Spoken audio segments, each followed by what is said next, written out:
আসসালামু আলাইকুম। প্রত্যেককে স্বাগত জানাচ্ছি আজকের ক্লাসে। আজকে আমরা এসএসসি পদার্থবিজ্ঞানের চ্যাপ্টার 1 এর টাইপ ভিত্তিক এমসিকিউগুলো সমাধান করাবো, যেগুলো এসএসসি পরীক্ষার জন্য খুবই গুরুত্বপূর্ণ। আশা করছি এই অধ্যায়ের যে টাইপ কয়টি আছে, মোটামুটি 5টি টাইপের এমসিকিউ আছে। এই 5 টাইপের এমসিকিউগুলো তোমার এসএসসি পরীক্ষার সবগুলো এমসিকিউ এই অধ্যায় থেকে যতগুলো প্রশ্ন করা হোক সবগুলোই কমন পড়বে।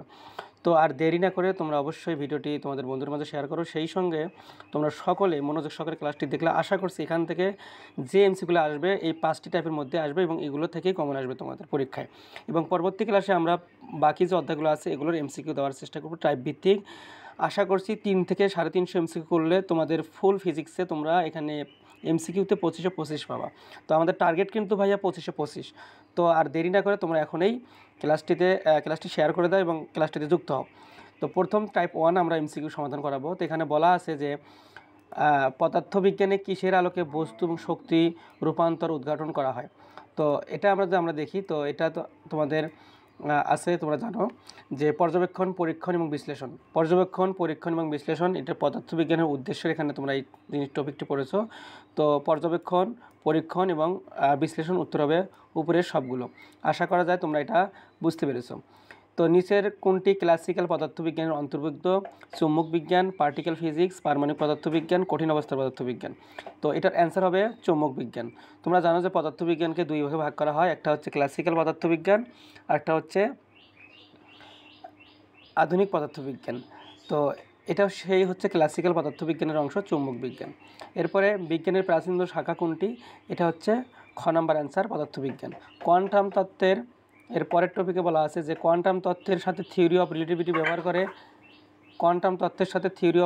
ব্যবহার করে কে প্রতি পদার্থের অস্তিত্ব প্রমাণ করেন? তো এটার অ্যান্সার হচ্ছে ডিরাক, ক নাম্বারটি। তো পরবর্তী অপশনে আমরা চলে যাব, কে তড়িৎ বলরেখা ধারণা প্রদান করেন? ক নম্বর উত্তর হচ্ছে মাইকেল ফ্যারাডে।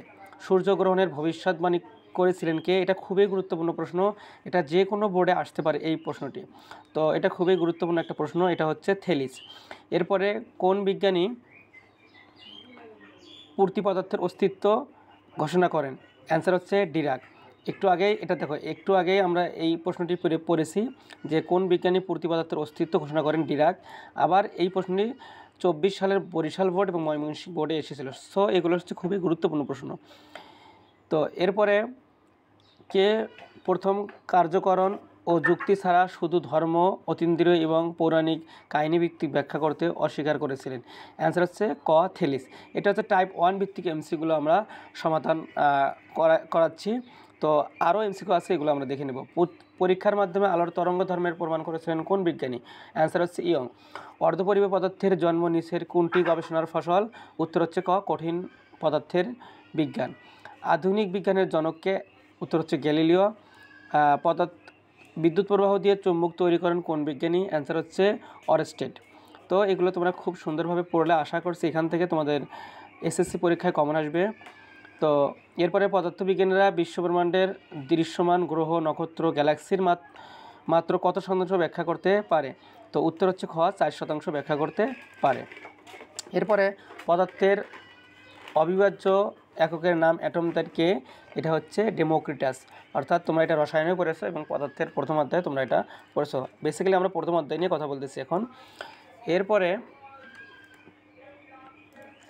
কে সূর্যগ্রহণের ভবিষ্যদ্বাণী করেছিলেন? ক নম্বর হচ্ছে থেলিস। একটু আমরা আগে এগুলো বললাম। তো এরপরে কে সৌরজগৎ সম্পর্কে ব্যাখ্যা প্রদান করেন? এটা হচ্ছে কোপার্নিকাস। এরপরে সূর্যকেন্দ্রিক সৌরজগতের প্রবক্তা কোন বিজ্ঞানী? এটা হচ্ছে গ্যালিলিও। কোন বিজ্ঞানীর হাতে আধুনিক বৈজ্ঞানিক পদ্ধতির সূচনা ঘটে? উত্তর হচ্ছে গ্যালিলিও। এটা হচ্ছে টাইপ 1 ভিত্তিক এমসিকিউগুলো রয়েছে এখানে, তোমরা অবশ্যই এখান থেকে পড়ে নেবা। তো আরও এখানে এমসিকিউ রয়েছে। আলোকে কে তাড়িৎ-চুম্বক তরঙ্গের আকারে ব্যাখ্যা করেন? উত্তর হচ্ছে ম্যাক্সওয়েল। আপেক্ষিক তত্ত্বের প্রতিষ্ঠাতা কে? খ নম্বর হচ্ছে আলবার্ট আইনস্টাইন। তোমরা জানো যে আপেক্ষিক তত্ত্বের ক্ষেত্রে আইনস্টাইনের বিখ্যাত সূত্র আছে E=mc²। অর্থাৎ ইনি মূলত আলবার্ট আইনস্টাইন মূলত E=mc², অর্থাৎ আপেক্ষিক তত্ত্বের প্রতিষ্ঠাতা। এক্স রে কে আবিষ্কার করেন? এক্স রে হচ্ছে রন্টজেন আবিষ্কার করেন। এটা খুবই গুরুত্বপূর্ণ প্রশ্ন। কোন দুইজন বিজ্ঞানী আবিষ্কার করেন যে নিউক্লিয়াস ফিশনযোগ্য? তো এখানে অ্যান্সার হচ্ছে অটো হ্যান ও স্টেসম্যান আবিষ্কার করেন যে নিউক্লিয়াস ফিশনযোগ্য। অর্থাৎ ফিশন এবং নিউক্লিয়ার ফিশন এবং ফিউশন তোমরা পড়েছো। তো ফিশন আর হচ্ছে ফিউশন। তো এখানে এটা যে ফিউশনের যে ধারণা দেন সেটা হচ্ছে অটোহান এবং স্টেটসম্যান। তো এখন আমরা চলে যাচ্ছি টাইপ টুতে। টাইপ টুর আমরা কিছু এমসিকিউ দেখে নেব যেগুলো খুবই গুরুত্বপূর্ণ। নিচের কোনটি মৌলিক রাশি নয়? তাহলে ভর, তাপ, তড়িৎ প্রবাহ, পদার্থের পরিমাণ। তাহলে অ্যান্সার খেয়াল করো, দৈর্ঘ্য, ভর, সময়, তাপমাত্রা, তড়িৎ প্রবাহ, দীপন তীব্রতা এবং পদার্থের পরিমাণ, এগুলো হচ্ছে মৌলিক রাশি। তাহলে মৌলিক রাশি নয় কোনটা? দৈর্ঘ্য, ভর, সময়, তাপমাত্রা। তাহলে ভর নয়, পদার্থের পরিমাণ হচ্ছে মৌলিক রাশি, এটা মৌলিক রাশি, এটা মৌলিক রাশি। তাহলে তাপ হচ্ছে মৌলিক রাশি নয়, এটা হচ্ছে লব্ধ রাশি বা যৌগিক রাশি। নিচের কোনটি যৌগিক রাশি? দীপন তীব্রতা, তাপমাত্রা, ক্ষমতা, তড়িৎ প্রবাহ। তাহলে ক্ষমতা হচ্ছে যৌগিক রাশি। কেননা তোমরা জানো যে মৌলিক রাশি 7টি, দৈর্ঘ্য, ভর, সময়, তাপমাত্রা, দীপন তীব্রতা, পদার্থের পরিমাণ। এই 7টি ছাড়া বাকি যে মৌলগুলো আছে সবগুলো হচ্ছে যৌগিক রাশি। সৌরজগতের ব্যাসার্ধ কত? তো এটা খুবই গুরুত্বপূর্ণ প্রশ্ন। 6 × 10⁻11 মিটার, এটা হচ্ছে সৌরজগতের ব্যাসার্ধ। নিউক্লিয়াসের ব্যাসার্ধ থেকে পরমাণুর ব্যাসার্ধ কত গুণ বড়? তো আমরা যদি এটা অ্যান্সারটি জানি যে প্রায় 1,00,000 গুণ বড়। এটার ব্যাখ্যাটা এখানে দেওয়া আছে, তোমরা এখান থেকে ব্যাখ্যাটা দেখে নিবা যে এটা কত। এরপরে লব্ধ রাশির উদাহরণ হচ্ছে ক্ষমতা, তড়িৎ তীব্রতা, দীপন তীব্রতা। তাহলে লব্ধ রাশির উদাহরণ আমরা যদি খেয়াল করি যে লব্ধ রাশি হচ্ছে মৌলিক রাশি থেকে যে একক পাওয়া যায় সেটা হচ্ছে, যে রাশি পাওয়া যায় সেটা হচ্ছে লব্ধ রাশি। ক্ষমতা এবং তড়িৎ তীব্রতা হচ্ছে কি? লব্ধ রাশি। তাহলে 41-এর অ্যান্সার হবে ক, 1 ও 2। তো টাইপ টু আরও কিছু ম্যাথ আমরা এখন এখানে সমাধান করব যে নিচের কোনটি লব্ধ একক? তাহলে লব্ধ একক হচ্ছে তড়িৎ প্রবাহের একক হচ্ছে এম্পিয়ার, বলের একক হচ্ছে নিউটন, আর তাপমাত্রা একক কেলভিন, দীপন্তির একক হচ্ছে ক্যান্ডেলা। তাহলে বল হচ্ছে যেহেতু লব্ধ রাশি, তাহলে বলের একক হচ্ছে লব্ধ একক, তাহলে লব্ধ একক হচ্ছে নিউটন। এরপরে নিচের কোনটি মৌলিক একক? তো আমরা যদি খেয়াল করি নিউটন, প্যাসকেল, কেলভিন, জুল।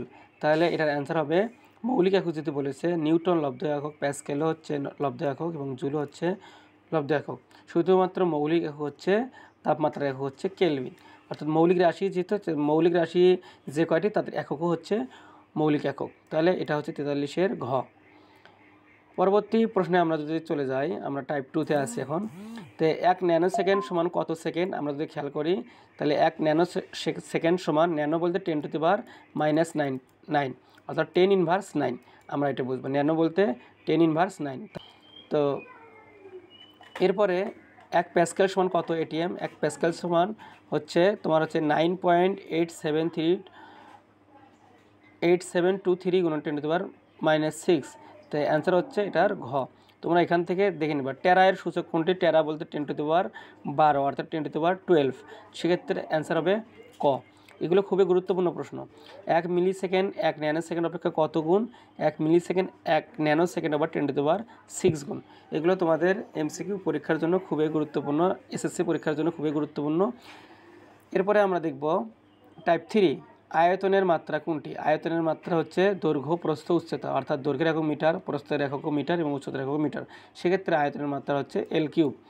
এরপরে ওজনের মাত্রা কোনটি? ওজনের মাত্রা ml T⁻²। তাহলে ওজনের মাত্রা এবং বলের মাত্রা হচ্ছে একই, কেননা তোমরা জানো যে W হচ্ছে mg, আর বল হচ্ছে F হচ্ছে ma।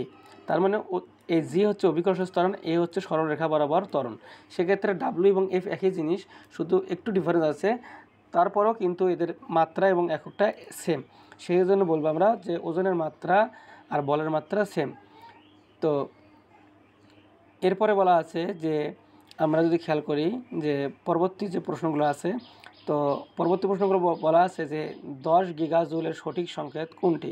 তো 10 গিগাজুলের সঠিক সংকেত হবে 10 জি, জিতে হচ্ছে গিগা আর জেতে হচ্ছে জুল। তাহলে 10 গিগাজুল অর্থাৎ 10 গিগাজুল। তাহলে অ্যান্সার হবে ঘ নম্বরটি। আশা করছি এগুলো করলে তোমার এখান থেকে যে এমসিগুলো আসবে পরীক্ষায় এগুলো শতভাগ কমন থাকবে। তো আগামী ক্লাসে আমরা বাকি যে টপিকগুলো আছে এগুলো কথা বলবো, প্লাস অন্য যে অধ্যায়গুলো আছে এগুলো তোমরা বিস্তারিত কথা বলবো। তো সকলকে ধন্যবাদ জানিয়ে আজকের মতো এখানে শেষ করছি। আসসালামু আলাইকুম।